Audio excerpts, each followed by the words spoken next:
And as we gave you that warning at the very beginning of the programme, the new Dail term begins today. All the children are being left to the gates of the Dail by their mammies and daddies, all tanned, and new shoes and socks to start boring us for another term. And the spokesperson for the Taoiseach is reported to have stated that the government will not revisit the confidence and supply agreement with Fianna Fáil, apparently, amid escalating tension over budget tax cuts. Now, joining us to decipher and maybe predict and explain what's going to happen is Newstalk's political editor and presenter of On the Record, Chris Donoghue. Good morning, Chris, and thanks very much for coming in. No problem. Was it difficult getting out of bed this morning? No, it was fine. Pascal Donoghue's out and about talking tax in an hour, so I'm up early this morning.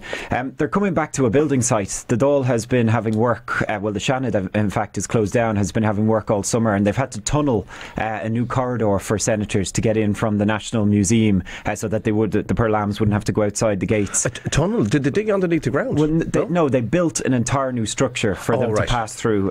So that's what they're coming back to. So they don't get wet if it rains? Exactly. That's exactly. Good news. That's good news for them anyway. They'd be glad to hear that. Interesting, on Shane and your conversation, I put some of your points to a government spokesperson last night, and what they had to say was, look, if this ever comes around again, the biggest demon, the biggest boogeyman in the Irish water debate was this is a route to privatisation, and they see this as killing this boogeyman. And on referenda, they're starting to stack up now, because last week Fine Gael agreed to hold one on divorce as well, to get rid of the 4-year term for separation. But Leo Varadkar said last week, it's not going to be next week, these referenda. The next referendum is going to be the 8th Amendment.